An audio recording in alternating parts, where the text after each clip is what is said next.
अस्सलाम वालेकुम नाज़रीन, आप मेरा YouTube चैनल देख रहे हैं। मेरा नाम सोहराब बरकत है। गुज़श्ता 48 घंटे so much happening in this world. पूरी दुनिया हैरान है, परेशान है।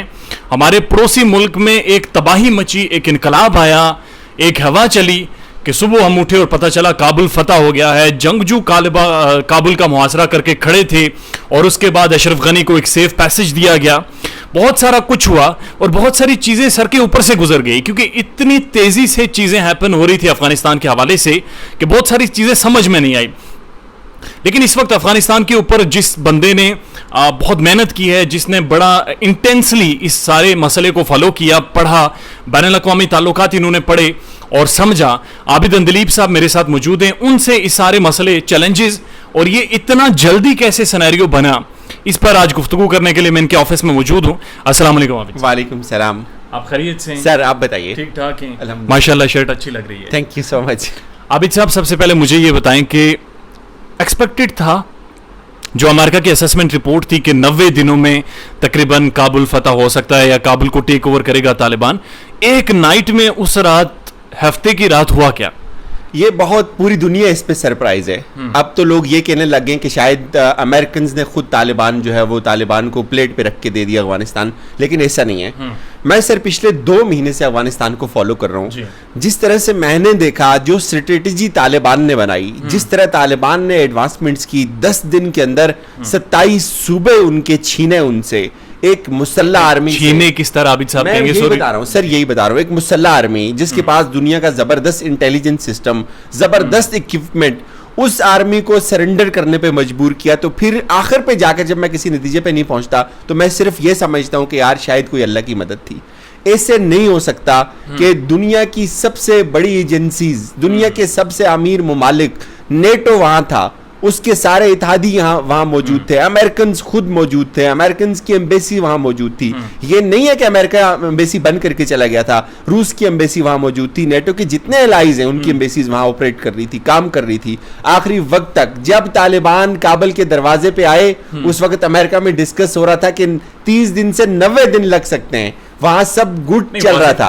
Was it like planned or नहीं, प्लान नहीं था सर, ये हो ही नहीं सकता। प्लान होता तो आज हमें वो मनाजर जहाज से लोग गिरते हुए नजर ना आते। प्लान होता तो अमेरिका अपने 3000 ट्रूप्स को दोबारा अफगानिस्तान के अंदर ना भेजता। प्लान होता तो एयर टू एयर फ्यूलिंग का इंतजाम ऑस्ट्रेलिया की जानिब से ना किया जाता। प्लान नहीं था। ये ऐसी हिकमत अमली तालिबान ने अपनाई। This is fascinating journey. आप ये देखें, जब तालिबान काबुल के दरवाजों पे आकर खड़े हुए, उस वक्त अमेरिका और अशरफ गनी के जो है वो कान खड़े होना शुरू हुए कि भाई मामला खराब हो गया है। एक दिन पहले वही अशरफ गनी जिसके पास सारी इंफॉर्मेशन आ रही है उसकी फौज की, जिसके पास इंटेलिजेंस रिपोर्ट्स आ रही हैं, जिसके पास सारे इंटरनेशनल नेशनल मीडिया की कवरेज आ रही है, वो अशरफ गनी 2.5 मिनट की वीडियो रिलीज करता है कि मैं अपनी फोर्सेस को रीऑर्गेनाइज करूंगा। और वो अमरुल्लाह साले जो उसका वाइस प्रेसिडेंट है, वो ये कहता है कि हम कहीं नहीं जा रहे।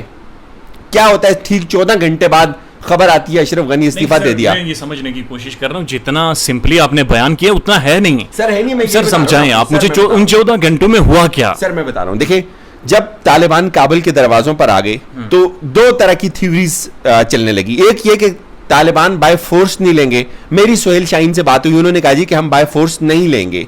लेकिन क्या हुआ कि तालिबान, जब अशरफ गनी को अंदाजा हो गया कि अब यहां तक आ गए, तो अशरफ गनी ने आफियत इसी में समझी कि तालिबान के एक वफद को बुलाया और अपना सब कुछ अब्दुल्ला के सुपुर्द किया।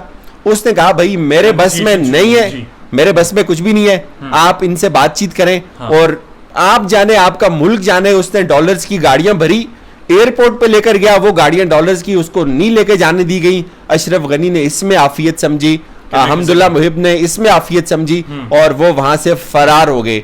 अब उनका फरार होना बड़ी खबर है। बड़ी खबर ये नहीं कि तालिबान ने टेक ओवर किया, असल खबर ये है। थोड़ा सा आपको पीछे ले जाना चाह रहा हूं, जब काबुल के गेट्स पर खड़े थे जी, उससे पिछले जो 14 घंटे थे, क्या प्लान्ड था कि आज की रात हम मार्च करते हुए काबुल तक पहुंचेंगे? वो उन 14 घंटों तालिबान ने काबुल का मुआसरा किया। तालिबान की प्लानिंग ये थी कि काबुल के दरवाजे बंद कर दें। आप तालिबान की स्ट्रेटजी देखें, सबसे पहले वो इंटरनेशनल बॉर्डर्स के ऊपर कब्जा करते हैं। जितने अफगानिस्तान के इंटरनेशनल बॉर्डर थे, सिवाय तोरखम के जो पाकिस्तान के साथ लगता है, तुर्कम सबसे आखिरी बॉर्डर है जिसके ऊपर तालिबान आए, और ताजिकिस्तान का सबसे पहला बॉर्डर है जिसके ऊपर तालिबान ने कब्जा किया। तालिबान ने इनसर्कल किया, सबसे पहले अफगानिस्तान को इनसर्कल किया, फिर आहिस्ता आहिस्ता आहिस्ता आहिस्ता वो उन्होंने काबुल को इनसर्कल किया। काबुल के साथ के जिले उन्होंने हेरात पे कब्जा किया, उन्होंने नगरहार पे कब्जा किया, उन्होंने जो आखिरी जो जिला जहां कशीदगी थी, आखिरी दो जगह बच गई थी, या काबुल था या जो है वो मजार शरीफ था। मजार शरीफ के अंदर जो रशीद दोस्तम था, जब वो भाग गया, अशरफ गनी ने इस इंटेंसिटी को फील करना शुरू किया, उसने उस आग को महसूस करना शुरू किया, उसने इस बात को रियलाइज किया कि अब मेरा कोई ठिकाना नहीं है। और अब क्या हो रहा है, अब अशरफ गनी की जितने सफारतकार हैं, जितनी उसके फोर्सेस के लोग हैं, जितने उसके मातहत लोग हैं, उस पर लानत भेज रहे हैं कि तुमने हमें छुरा मारा, तुमने हमारे साथ गद्दारी की, तुम्हें तारीख कभी भी माफ नहीं करेगी। सर हुआ ये मैं आपको बताता हूँ। देखें, अफगानिस्तान की 3 लाख फौज है, ग्राउंड पे 3 लाख फौज नहीं थी, ग्राउंड पे बहुत कम फौज थी। ये अशरफ, देखें करप्शन क्या थी, करप्शन यही थी, अमेरिकन को बताते थे हमारे पास 4 लाख फौज है, पैसा उनसे लेते थे, वो पैसा खुद खाते थे, जो फौजी थे उनको पैसे नहीं देते थे, वो उन्होंने छोड़ दिया। उन्होंने अब आखिरी हफ्ते में सर सुने, फौजियों को ये समझ नहीं आ रही थी कि वो काबुल के लिए लड़ रहे हैं, अफगानिस्तान के लिए लड़ रहे हैं, अशरफ गनी के लिए लड़ रहे हैं। ये तो आपने ऑन ग्राउंड देखा, मीडिया में आपने ये सारी चीजें रिपोर्ट होती हुई देखी और सुनी, और फिर ये क्योस था कि क्या होगा जब फौजियों ने देखा उनके गवर्नर सरेंडर कर रहे हैं, उनके चीफ सरेंडर कर रहे हैं, उनके पुलिस चीफ सरेंडर कर रहे हैं, फिर क्यों कोई फौजी लड़ेगा भाई? नहीं, ये बात तो सच है, लेकिन आप मुझे ये बताएं, जब बाइडेन खुद स्टेटमेंट दे रहा है कि हमने खुद 3 लाख के ट्रूप्स तैयार किए हैं, वहां पर वेपन्स दिया है, $22 ट्रिलियन खर्च किए हैं, बिल्कुल दिया, पैसा दिया। साथ उन्होंने ये भी कहा कि पैसे से बहादुरी नहीं खरीदी जा सकती। ये एक बड़ा क्वेश्चन मार्क है जो ब्रैकेट बंद कर दिया आबिद अंदलीब साहब ने। मुझे ये बताएं, व्हाट नेक्स्ट? एक वक्त मौजूद है इस वक्त पाकिस्तान में, ये पहले से प्लान्ड था या फिर ये अफगानिस्तान को कब्जा करने के बाद ये वक्त यहाँ पे आया? बाद में, पहले से बहुत सारी चीजें शेड्यूल्ड होती हैं, लेकिन इसमें कुछ लोग बाद में शामिल हुए जो पाकिस्तान, वो जिनका उनका आना पाकिस्तान में प्लेन में नहीं था। जब ये सब हो गया तो पूरी दुनिया के कान खड़े हो गए कि भाई ये क्या हुआ। पाकिस्तान का बहुत बड़ा रोल है अफगानिस्तान के पीस प्रोसेस में जी। कतर दोहा में जो मुज़ाकरात उन्होंने शुरू करवाए, बिल्कुल एक हिस्ट्री है, ठीक है। अब हमने अपनी पॉलिसी को वाजे कर दिया है, हमारा कोई, हम पार्टनर इन पीस हैं। नहीं, अब ये पॉलिसी अब की है।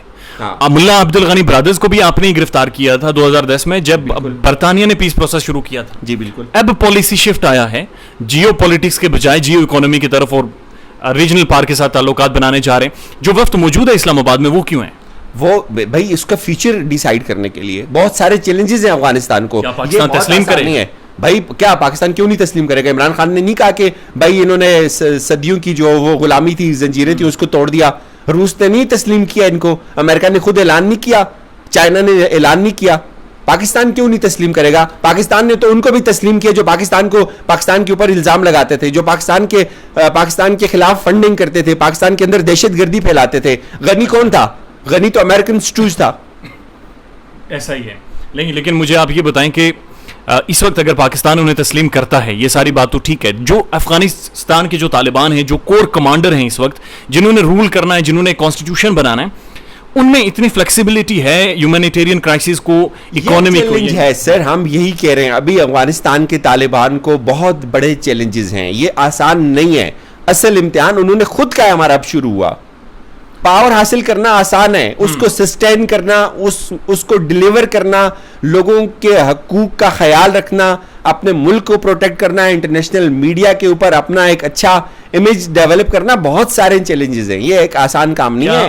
ISI 5 years ISI या फिर पाकिस्तान की इंटेलिजेंस एजेंसीज ने तालिबान को सपोर्ट किया Afghanistan? I don't know, I am not spoke person of. What's your perception? I think सब ने किया है। सब ने से मुराद पाकिस्तान की इंटेलिजेंस ने किया है? पाकिस्तान ने जितना भी बनता था किया।